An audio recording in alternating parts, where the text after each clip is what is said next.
About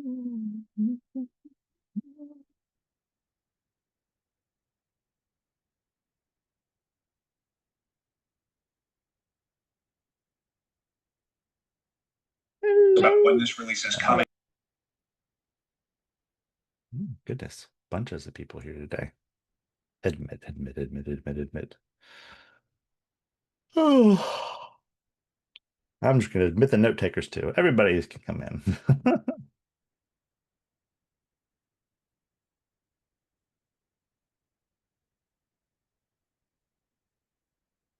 Welcome, everyone. Sorry I'm late. My last meeting ran over a little bit. How's everybody doing today? Doing amazing, Senor Ben. And yourself? How was your trip? Ah, it was amazing. I was Awesome. tempted to stay. If it wasn't for the like horrible time difference, I would be very tempted. But it's funny because it's like by the time I was up and you know like eating lunch and everything, people were just getting out of the bed over here, and I'm like, well, that would probably mean that people that needed me to talk to me would only be able to do it with, like within a short like 3 or 4 hour period. Yeah, you're trying to get away from us.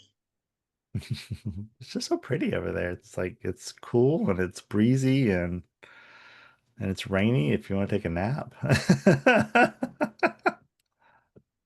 Maybe I'll just retire there. How about that? Yeah, that sounds like a plan. Oh, well, I don't know, but I don't think Anthony's joining us today. I think he's still on his vacation. Where'd you go, Ben? I went over to Ireland, went over for DataCon Europe Oh, nice. and decided to stay for a week after the con was over. Cool. Yeah, it's a lot of fun. Pretty country. I did the whole castle and churches and cathedrals and everything. I'm out of curiosity, where in Ireland did you stay? That's on my bucket list. Well, the con started in Dublin, so I stayed there for about a week. And then once that was over with, I found an Airbnb that was in a little town called Kildare. And it's on the train, one of the many train lines that they have there. And the house was only like a minute walk away from the train, which was really nice. And so while I was there, I every day I hopped on the train and went somewhere different. So I went to Cork one time, and then I went to uh, Kilkenny. I went to Westport, and there's another one. It's the town that's really close to the Cliffs of Moher, and I went there. And there's probably another one that I forgot. But the train is really awesome because it literally goes everywhere. So once you're comfortable taking the train, you can get to pretty much any part of the country within a couple of hours. Like I went from the East Coast to the West Coast in like 2 hours. Um, those trains do not mess around. They're fast. But Last yeah. time I was in Ireland was in 2013 and 2014 for a conference for one of my vendors, and Mhm. haven't been back since. I wanted to tour the rest of the country, but the closest I got was going to Hoth, about as countryside as I got back in 2014. Nice. It's a lot to see. I had to accept the fact that I wasn't going to be able to see everything, and so I said, yeah, I would do what I can for while I'm here, and I'll just have to come back for that stuff. But yeah, it was fun. I didn't drive anywhere, so it was all taxis and trains and buses, and so I didn't have to worry about readjusting to my driving. Cliffs of Moher are out by Galway. I had a few. Galway, yes, that's right. Beautiful city. Like even if you don't go to the cliffs, it's amazing because the cliffs like is like was it it's a couple hours away, I believe, by bus. And yeah, it took a while. And but when I got back, I went, there's this place called they have a whole bunch of they have like the Latin district and there's all a bunch of like shops and stuff like that and street performers. But it's my brain, I couldn't wrap it around like seeing all this stuff and not thinking it was an amusement park, because that's usually the time we see that sort of thing is in the States is when it's like at Disney or something, but it was all legit and Yeah, a lot of old pubs. So, how are things while I was gone? Let's see. Other than just hot as hell over here. What the heck? I had a coat when I left Ireland and I got here and I'm like, I'm on fire. Actually, I believe that all pants should be replaced with kilts. That and there's really no reason to wear pants, or suits, and the only time you should ever wear a suit is when you get married and when you go in front of a judge and the day they bury you. And when you get married and you go in front of a judge, both times I believe they should be wearing a kilt with a suit. I love that. Sounds good to me. Yeah, that's why I was thankful. I'm thankful to work remotely because I'm just usually in shorts. I'm just like, you know what? No sense in being uncomfortable. There was a TV commercial for Yahoo back in the '90s, and I've been trying to find it high and low. Couldn't had not had any luck finding it. It was a funny commercial. It was a guy with a fake Scottish accent, and he's dressed in the traditional Scots outfit and a kilt, and he's out in the countryside, and he's saying, and he says, "I don't need to wear underwear," and then he bends down and he goes, "I do it out of courtesy," and his black Labrador dog standing behind him just yelps with like a sound when the guy bends over. It's funny as hell. Oh, shoot. That's one place I want to visit too, is I want to visit Scotland. I was really surprised on how cheap airfare is over there. I mean, I heard it's it's not always the smoothest ride, but it's like $50 you can get from Ireland to like London and back. Yeah, don't expect your seat to recline. Probably Ryanair. Don't expect Yes. don't expect any cushions on the seat either. You want that, you got to pay extra. I heard that too. I heard that. Yep. Oh, shoot. Oh, but yeah. Yeah, that was fun. I would love to go back. I think it'd be a lot of it'd be a lot of fun to spend some more time over there. But had to get back to work eventually. Well, did you guys have anything you wanted to talk about? I don't really have anything. Haven't been in the whole in touch other than with what's going on with DataCon. Curious Any about new announcements Um, at DataCon? Mostly about SIM and the direction it wants to go, and we heard from the new CEO, which she's going to be on one of the SASE calls coming up, Yeah. I believe, and kind of her perspective on that sort of thing. And how she feels about the company and what direction she wants it to go. But yeah, I mean, I think she has a lot of really good ideas, and I think she really wants to turn this into, a customer first kind of organization, which I don't know that it's always been in the past. So, she is definitely on I that think that's road. one of the missing pieces. Yeah, I agree. I do. I uh I think you're right. Well, that's what was my experience when I was at my MSP too. It was a very sales focused organization and not so much a make sure that you're selling good products and keeping people happy. Yeah, because products or services are good. I mean, they can always be better, like anything, True. everyone. But I think they have a stable ecosystem, very capable, potent.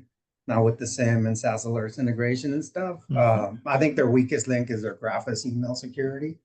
Oh But yeah. it's and besides that, I think everything else Mm. is, I mean, works well. And can it be better? Yes, but it works well. And so it's just that contractual thing that I guess kills everyone or I makes think they everyone should. want to run. I think, yeah. Well, yeah, that was talked about too, about uh not having that anymore. I think that would be a great idea, personally. And I also think they should just give away graphics. Think they should buy some, just like Bitdefender bought mesh. They should buy some quality. Well, I mean, I met with the guy who leads the graphics team at one point with a bunch of other MSPs, and we kind of showed him. I don't know if anyone here's ever used Inky fishing Mhm. protection, I've heard of but that. that's Yep. like, yeah, I was like, just mirror that, man. And I said, it's not that hard. That product works insanely well. Yep. We have so little overhead, almost no IT related tickets for that. I was like, that's an MSP's dream. I said, get me something where I don't have to do a ton of work. Like it should work, checks all these boxes, everybody's happy, check shows up at the end of the day. God bless, I'm gonna go drive my Corolla and do some donuts in the street or something.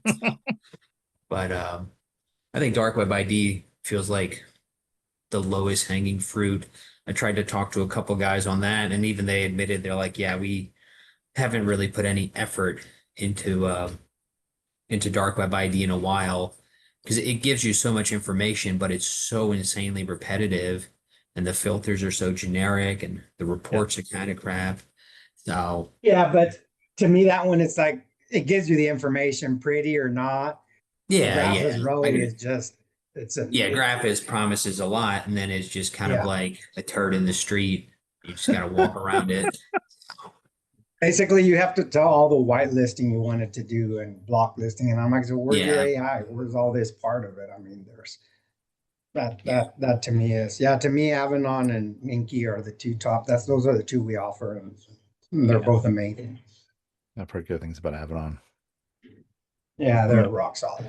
and honestly, the only thing that I really want is I want us just to be able to pull in email information into our system, into our logs, and have be able to create respondables of it. I don't even care what software it is. yeah. So Well, out of curiosity, with now the fact that I guess SaaS Alerts is going to become like, kind of that central location where everything reports into, Mhm. are there going to be hooks from things like Graphis and Bullfish and all this stuff kind of feeding into SaaS Alerts Yep. to kind of map things out? Because that's what I was trying to understand. I think when we last spoke with our rep, there was all these discussions of like, we're going to do all these things, and I'm like, that's great.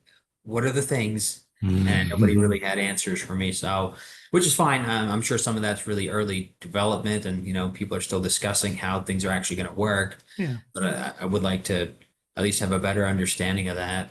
We just got the SIM solution too recently, so we're going to start rolling that out and kind of figuring out how all that stuff works. So, Well, I'll tell you the long-term goal, which is probably, I would say, like 6 months away, is we're rebuilding Rocket Cyber from the ground up inside of the SaaS Alerts platform with the same database that we use, and to be able to do AI machine learning analysis on the events that we're getting.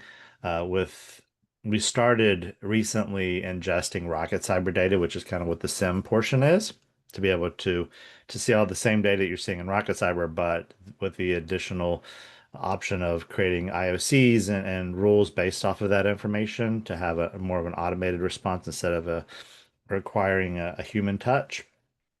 But having that human touch to like back the automation up, make changes if it's like not firing correctly. But other than that, uh, there's a whole bunch of improvements that we are going to be making to the platform too. But really, that's the immediate goal. And yeah, anything that basically that Rocket Cyber integrates with, we want to integrate with as well. And they are also looking at. You guys remember App Wizard? How, it wasn't really a wizard. But, we are going to be exposing an endpoint. So if your software is capable of using webhooks to send data out of itself, you can send it to us and make those mappings of events within our system, which will allow you to pretty much integrate almost anything.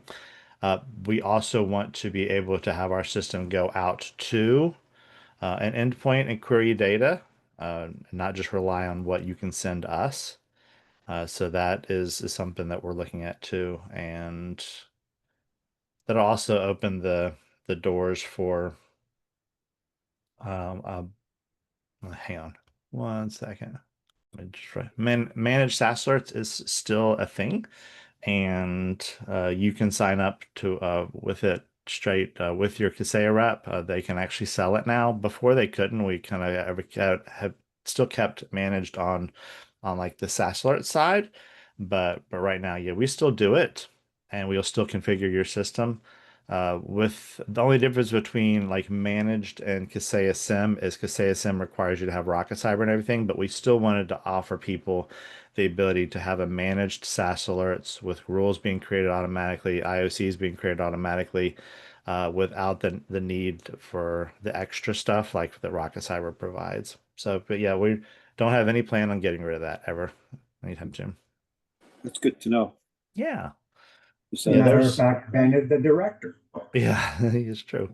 Yeah, there was a plan on there was some rumors that people thought that as soon as Kaseya bought us that we wouldn't sell it uh, anymore, but it was really just that we weren't prepared for Kaseya to start selling our service because we really didn't have the ability to scale up super like massively quickly. So we wanted to start out slowly, get our processes down, and then walk before we run. I got an issue, Mhm. and it's not so much SaaS alerts, and this has been my fear. Yeah. In that, Kaseya has always been they always sell direct to IT companies with their own internal IT departments, Mhm. and sometimes I sell to those companies as well as part of a co-manage because we don't really do. We don't touch. We're not an MSP. We don't touch people's endpoints. Yeah. So either work with MSPs or work with internal IT companies, Okay. IT directors. But now, from what I understand, a company with say 500 users can go buy SaaS alerts on its own for like I believe 100 licenses cost $2 per month per user per month, and they can buy it as low as $1 per user per month if they commit to 1,000, which doesn't, even for the people who grandfathered at the old price, doesn't leave much room for margin. Uh, it's that has caused us to change the way we're approaching selling SaaS alerts. That we're going to bundle it in or offer it for free with other services, because of the fact that some clients are very savvy and will contact uh, the vendor directly, or they'll contact Kaseya. So deal protection doesn't really work because they'll just use a fake company name or whatever, or they got some other company name from their friend's IT company or whatever, and they can come close to matching our price. And I know this is probably not a question for you. This is more of a business question. So how can Kaseya or SaaS Alerts protect our interests? Because That is a good question. I'm not sure if I'm the guy to answer it like you said. I think I would bring that up either in the SASE call because that would be a great thing to discuss with the higher ups. Like Jim is product manager of all of the products of Kaseya, and I think that's a great thing to bring up. I think something similar was brought up before about them publishing prices online. And that was I think addressed or is being addressed. So I think Peter, I think to answer your question is that I would probably bring that up to them and see. I did on last Oh, week's call. oh, you did? And not by speaking, but just by typing it in the chat window. And somebody gave it a thumbs down. Said, "Okay." Oh, Yeah. well, don't let them dissuade you. I will back you up on that. Oh no, that doesn't dissuade me. That would, if anything, pisses me. I'm like swinging. um, yeah, I mean, that's a tough one. It really is. I think. Sometimes it's like if they could always, I think, what is it? Someone always says, you could always go out and buy the ingredients and everything to the cake, but you're not actually like, it's not going to make itself. It's what your clients are paying for is the knowledge that you're creating the detection rules, you're keeping an eye on the events and stuff like that. And with manage, that's kind of our whole goal is we're creating those detection rules for you. We're monitoring the events that are happening. We're not a SOC, but we do a lot of SOC-like things, and that includes monitoring the events. So, even if they went out and bought it, they still have to configure it. A lot of people will buy our product but never touch it, and it's just not doing them any good. It's just a log parser at that point. But yeah, I would definitely bring it up, Jim. I think it'd be a good discussion. No, I appreciate that. We'll do it. Sure. Uh, one quick question before I shut up and mute my microphone. You guys have any hooks or the ability to integrate into phone systems or into contact center software, VoIP systems, management software? I think that would be I think the answer to that, not currently, but I think the custom endpoints and everything would be able to do that. What the plan is when we create those custom endpoints, and that is something that we're looking at making. I believe it's this year, maybe I don't know, to this quarter, but it's pretty quick. I know that they've dedicated a significant amount of developers to it. But basically what you would do is you would set up the connection so that it would go out there and query the endpoint, and then you would map the events to ones that exist inside of SaaS Alerts. So I'd say not yet, but coming, yes. I think that'll open up the door for a lot of integrations that we didn't even plan on. Got it. Which that's what App Wizard was honestly supposed to be. Like when we talked about it like a year ago, it was like, yes, it's a process. Now it's more of an app process. But what we wanted it to be was literally a wizard where you could connect an endpoint, map the events, and then choose whether or not to publish that application to the community. But they are working on it, which is good. Cool. Yeah. So as long as your phone system had the capability of accepting API calls, then you would be able to do that, which most of them I think do. Today, yeah. So if it's okay. Yeah. Which kind of phone system are you using? If you don't mind me asking. I currently use Dialpad, but there's also some of our clients have Vonage. Some have 8x8 and Okay. Ring Central. Okay. Awesome. Yeah. I think it's very real possibility. My only question would be what kind of information we could pull from it and which kind of events that we would be able to connect, and could we create custom events, or would they be kind of like IOCs? I'd be very interested to see that, but I know it's something that's being worked on. Good question. Especially with the advent of contact center and with the AI chatbots and all that, and you don't want somebody getting access, and the contact center will connect into your email. You don't want somebody getting into that information No, from the contact real. center. 100%. Yeah, phone systems are still a pretty big target. Along the same lines of phones, we are looking to add a notification of a phone call to respond rules, I believe, and maybe IOCs as well. So if something does trigger, our AI system will basically pick up the phone and call you. So that might be something that would be interesting for some of you. I know, Enrique, you like to be notified. So would you appreciate a phone call instead of a text message these days? Yeah, I mean they do that I already think with Rocket text is the Cyber. easiest. To me, text is the quickest. Mm-hmm. That phone call, because even if I can't take a phone call, I see the text message. I work on Mac, so my iMessage is always up in front of me. So yeah, I like text message. Yeah. Phone calls not bad as a backup, but my primary would be text. But sometimes you're not looking at your phone if you're out on the street and a call comes in, and if it's the same number that you have saved, then a phone call is definitely the way to go. Bad signal. I agree. I guess my question would be, or like, I don't know if this is going to be a real thing or not, was so that it won't be actual human callers. That's what, like I said, when you guys said that was Rocket Cyber, that's what they do. They get on the phone.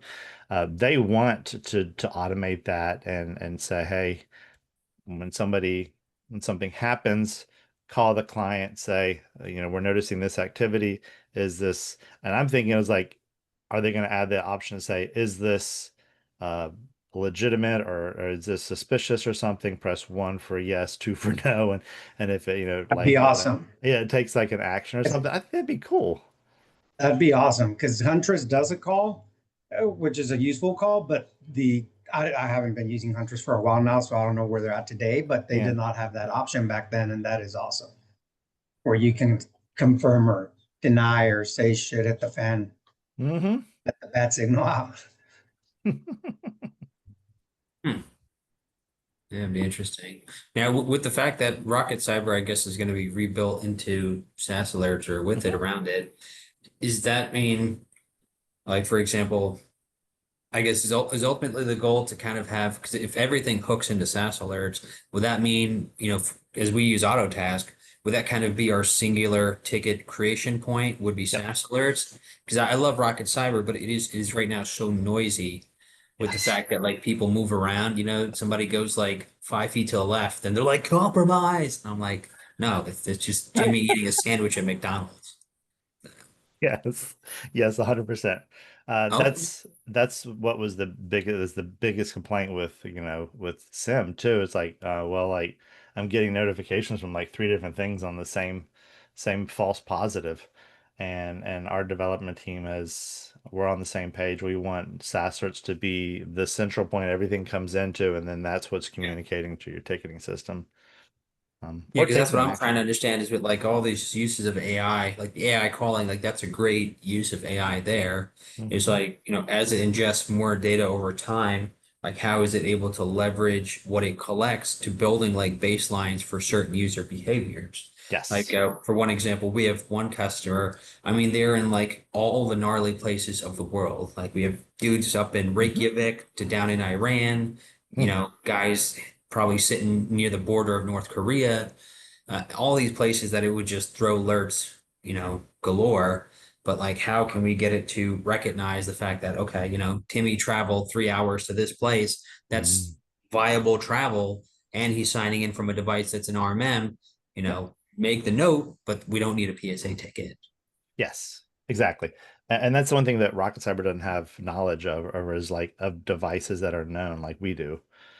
So that's something that they're very anxious to get. Because I told them, I was like, I don't call somebody or send them a ticket unless it's coming a suspicious activity coming from an unknown device that I don't have any visibility over.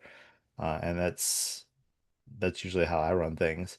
But yeah, that's the idea, is to do exactly that. Just bring everything into one system. Okay. I guess once they have the bones of that in place, is there going to be a beta testing period, like where we can kind of sign up to get some of that or kind of see how that is before like a main rollout? I think they're going to beta test it. And yeah, if you're interested in that sort of information, have you ever talked to Jim Freely? Jim? No, I've not run into him yet.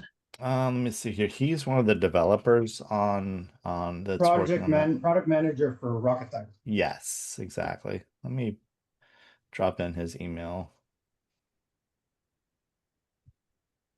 Yeah, I'll shoot him a message and see if there's a beta we can get in there. Because I mean, I'm happy to help and improve the products and give Yeah, feedback and all this and that. appreciate that. Yeah, it's gonna be some fun times. It's a lot of people have had some really good suggestions of things that they want Rocket Cyber to do that it just doesn't do now. And yeah. Nice. Hmm. No, I have high hopes for what we can actually make this into. Same. What I was mean, that I've beta? heard a lot of great discussions. I kind of wish other people did what you guys do here with SaaS Alerts, where it's like a biweekly or even a monthly call, Hmm.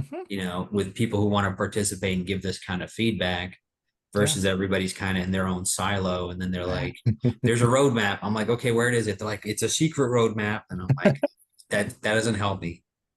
Yeah. Secret roadmap.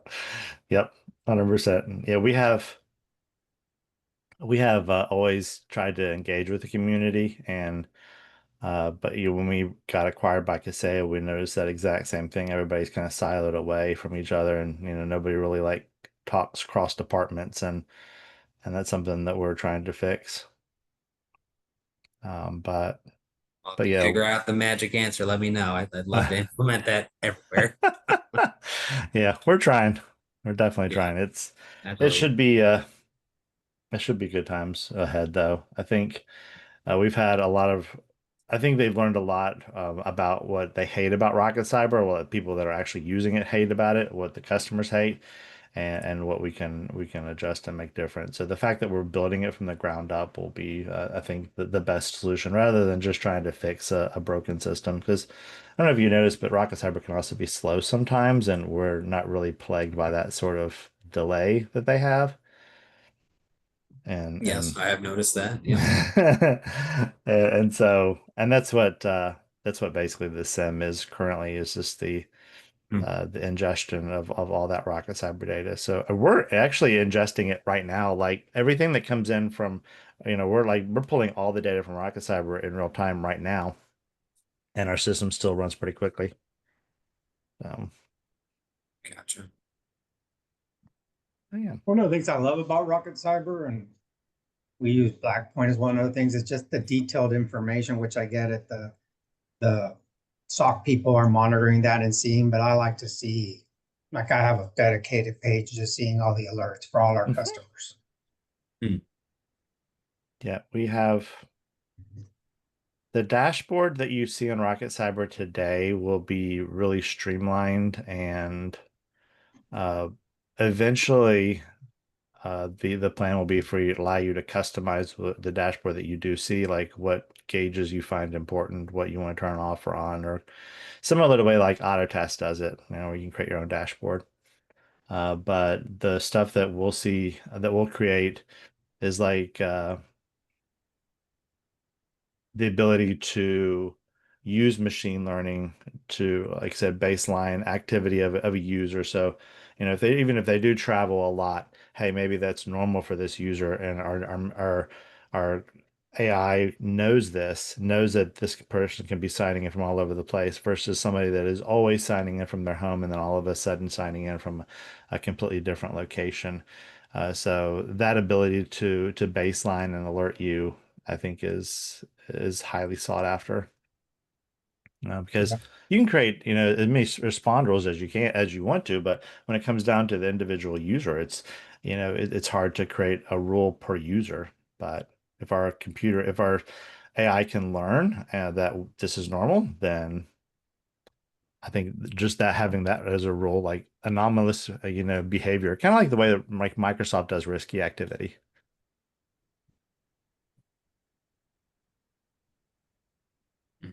Yeah.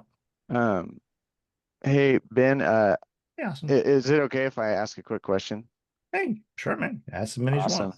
All right. So, basically something, that we have noticed with the indicators of compromise is, since it's a respond rule, essentially, right? It's Mhm. like a custom event, but it's kind of running on the same framework as the respond rule. Mhm. I've noticed that I've converted some of my rules like to be IOCs, but like the risky ASNs would be an Mhm. example, but I've kept in place the original rule just to kind of, make sure it was working. And so the IOCs, I love it so much. It's such a great time-saving device. It's so good for like testing, like if you have like a theory, right? Like, hey, I bet you if I, look for these things in a row, I bet you that it's only going to catch sketchy things.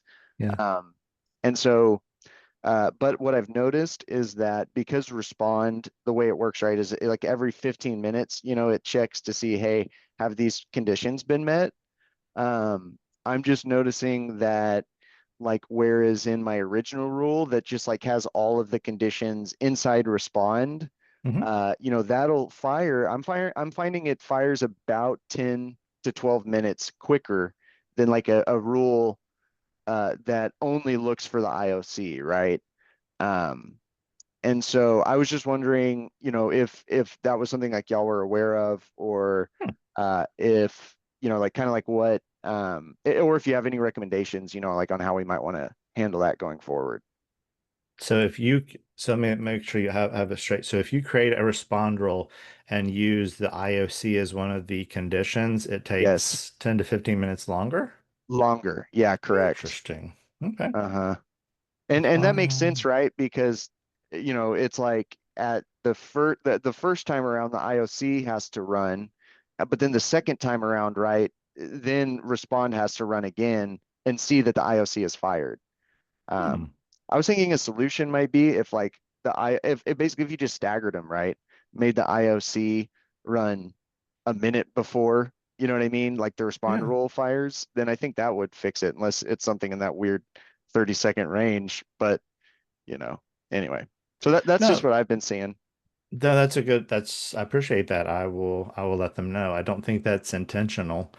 There shouldn't be that much of a delay, um, especially in addition. Um, Right. okay. Yeah. No, thank you, Austin. Yeah. I'll let you know for sure. Cool. And if they say something, like kind of like they can't really see that, then feel free to hit me up and I can send you some screenshots about the two times that I've seen it like be very blatantly, like delayed. Yeah, if you don't mind sending that over here, I'm gonna put my Yep, email address in the chat. If you wouldn't mind emailing it to me, I can. If I bring them evidence, it usually totally. causes them to Instead of just move some guy faster. complaining. Yeah, for sure.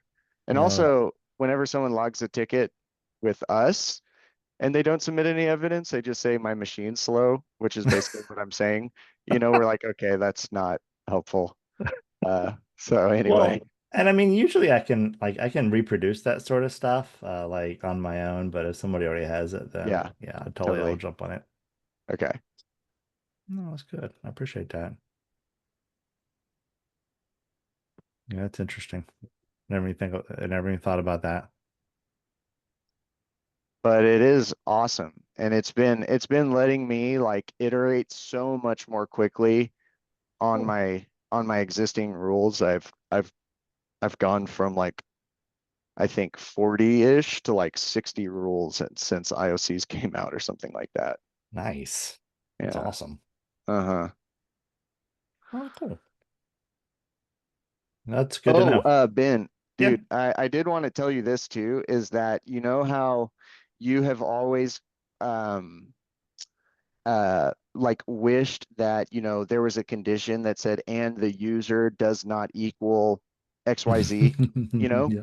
Okay, so like in a way, IOCs, if you have but you still have to have iterative IOCs, but like it will let you do that in that you can have like a sub IOC, like if you're Hmm. numbering them right, like have like IOC 6.1, and Yeah. then that looks for IOC 6, and the description details does not contain use, and then insert the username, right? Yep. Because and then you can just in the description details make sure that that's one of the fields that fires.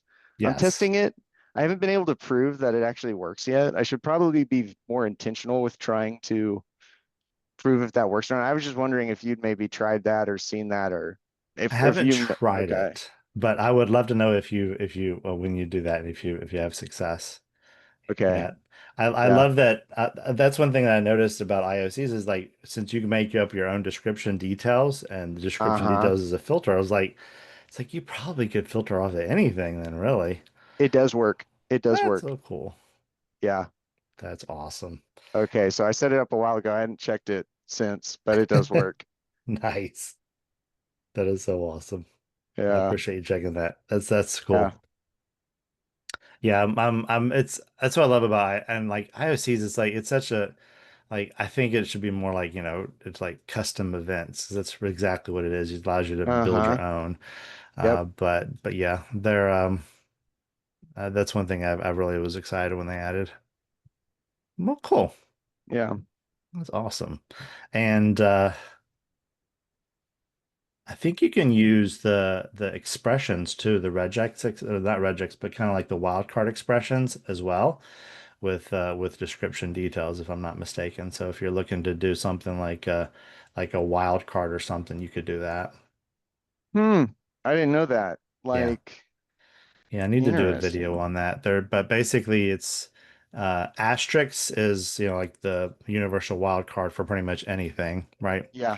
Uh-huh. And question mark is for a single character, no matter what it is. So if you have like two question marks, that's two characters, just two characters. And we added that because some people were creating like malicious rules with just like an A or a B or whatever. And so we added that ability. Yes. So That is awesome. mhm, That is awesome. Okay, so is that's also for spawn rules. Basically, description details can do wildcards because I've mhm, oh dude, that is amazing. I did not know that. yeah. Okay. Yeah, we didn't really cover it so much when it came out, Yeah. and I don't even know if there's any articles about it. Yeah. Honestly, there should be. Yeah. But yeah, that was one of my pushes to get that in there. I was like, I am tired of telling people that they have to create a description detail for one period, then two periods, and three periods. I'm like, Right. this is ridiculous. Right. Give Yeah. me wild cards. Yeah. I've had to do like description details contains, this Hmm. and not this and this and not this, but then you end up missing things. So that's good. I'm gonna end up working Yep. that in. Cool. Let me know what you come up with. I will. Um, well, cool. Cool, cool. Well, did anybody else have anything? Oh my gosh, I need to catch up on Discord. Apparently, I haven't been logged in a while. Oh, sorry. I've been talking to myself on mute. I had one question here. So Yeah. as kind of the hooks with Rocket Cyber and all this stuff kind of come into play, is there any way currently with SaaS alerts, for example, with the rules where and I haven't looked into this, so it may just be something I haven't seen yet. Sure, sure. Like for example, like with the dark web ID, a lot of times for that, we don't necessarily need that going to like a tech or a primary on the customer side. Like it just can go right to the user. Like, can we set it up in a way where it's like, if like compromise, is detected and it has password in it, send alert to the user in question. Like, is that a functionality that'll be there or is already there? And maybe I just haven't messed around with it. No, it's not there now. Since it's not a dynamic field for like an alert, but that's a good suggestion. I can definitely kind of float it by the team. Uh, no, the only thing that we would do now is basically just create a ticket and assign it to that company in your PSA. Um, hmm. Yeah, because No, for us, maybe we can do some kind of tie-in with ticketing, but that's things like we don't need to have all the end users of a customer's group added to the ticketing platform. yeah. It's more so like the way we use dark web ID, and again, maybe this is a use case to us, but like we don't need techs wasting time reaching out to people to reset passwords, this and that. Nor do we then want to bog down somebody on the customer side, like, hey, go hunt down, Joey Doe and tell him to reset his password. We want to be able to alert users directly. And Yeah. if the user's been alerted and, like for example, the compromise is still detected and exists, at that point we can notify like their manager. You know what I mean? Like we want to put the onus on some of these kind of repetitive low-hanging things that really can be done by users, where we Mhm. have like self-service password reset in place in 365. We have other things in place so that our techs, even our level one techs, aren't necessarily getting bogged down by things that really can be done by an end user. That their kind of integration into the security system of being like, hey, this is your responsibility. If you don't handle Yeah. it, well, God bless you, signed a little document that says you're in trouble for it. So, go get a new job now. So, A resume regenerating event. exactly. Um, Yeah, there you go. yeah, I'm trying to think how we could pull that off, but I'll float it by the team and see what they think. It would basically have to be a way that we would dynamically fill out the alert notification that would go out. So that's interesting. Yeah, because with SaaS alerts already, it can, with that, what is it, the MSFRT or whatever that field Mm, is, like it's able to more dynamically identify a device that's associated with a certain user. It's pulling that info from 365. hmm. Since it already has its hooks in there, I imagine, it can be like, okay, well, this alert's associated with this user. Yeah. Let me notify said user, Yeah. whether that's maybe some kind of notice in like like the RMM agent, we have a bunch of little pop-ups and stuff that we have go through that, or we use Screen Connect where we can chat with people directly. Something more interactive where the users can get involved in their security and be able to handle those low-level things that's always going to be there. Like password resets, that's never going away unless passwords disappear, which never will happen until the previous generation is all 6 feet under. But like that's where we're really trying to hone down and get our guys working on higher level tasks, things that interest them, things that are engaging versus, like Susie Q, forgot her password again. Like, let's give her a call. So Yeah. No, I think it's a really good idea. Yeah, I mean, it's trying to think how you could automate that. You could use a PSA integration, I think, and PSA rules would be the best way. But I'd be concerned that because commonly our rules for like password leaks will fire at the same time that, like a risky, like a real, like they're in the inbox currently type rule would fire. And I do worry that you would let the threat actor know you're onto them if you sent like an email. Mm. But I think a PSA integration, for the rules that you were certain are only going to ever go off for password leaks, like, something like that, like a PSA integration, I think would be the answer. Hmm. So like a workflow rule or something like that. Yeah, exactly. An auto I task think or there's a deload. limit on workflows, right? Like you can only have so many. Oh, that's true. In auto task. Yeah, that is. Mm-hmm. Yeah, so that's where like I love workflows. They are badass for a lot of little things we need to do. Um, but yeah, the limitation is what kills us on that one. I know. I think who's it? Let's Encrypt recently switched away from that too. Like they don't do email alerts anymore. They're like it's all in your dashboard. It's So true. like that's another thing coming in waves through the industry. Now that they did it, I'm sure we're going to see other people flip too. So, but I'm just trying to figure out what's a way to get these end users to do these low level activities on their own Well, and leverage that system.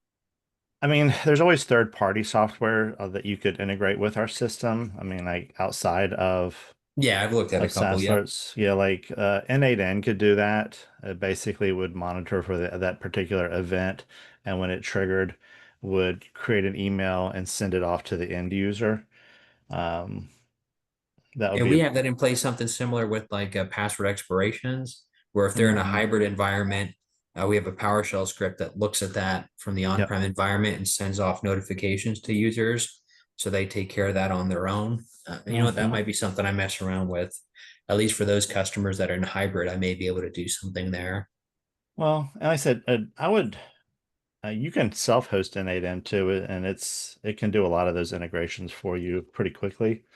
Hmm. So if you get a chance, I'll probably drop the URL. I use them all the time for all sorts of things that our system's not capable of doing today, but I use Mhm. it as kind of a proof of concept that if I can get it done in this system, I can give it to our devs and say, hey, this is what I want it to do. I know it works with our APIs and with the database connections that I have now.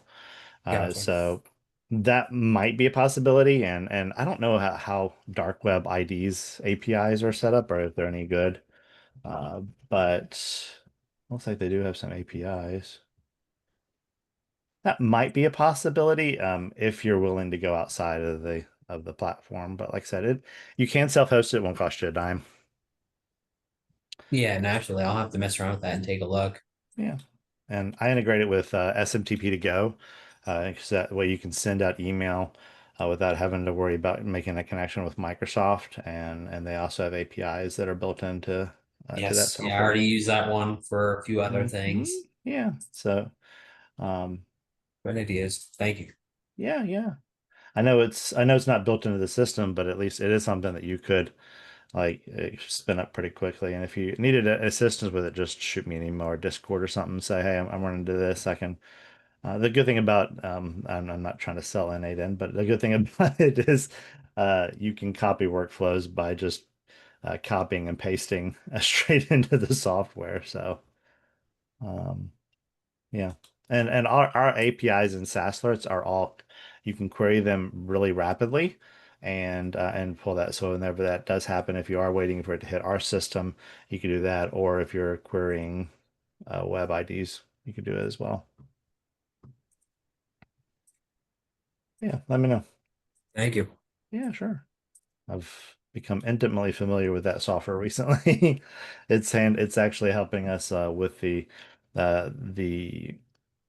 MSA. As what happened is Autotask has this like this form, the either like auto form or whatever that you can set up. So if someone submits the form and hits submit, it creates like the company and the contacts and everything. But they did something recently that broke it. So I've had to use N8N and the the APIs in Autotask to actually improve upon what they had. Um, and if I can learn how to do it, anybody can, because I hate programming. So, Same but boat it's ever all low since. code, no code.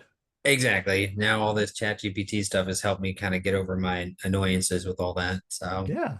Yeah, exactly. Yeah, and it only uses JavaScript, which I've used ChatGPT oh, to even help out easier. with that. Yeah. And if you've ever used Roost, there's a lot of similarities. Yes. Yep. I've been in Um, that platform before. yeah. Okay. So, like basically, I look at Roost like it looks a lot like N8N, and it's like N8N, except it has a lot of MSP kind of modules that are already pre-configured. But if you're willing to do a little bit of the legwork, you can accomplish the same tasks, honestly, and it won't cost you anything. I love open source.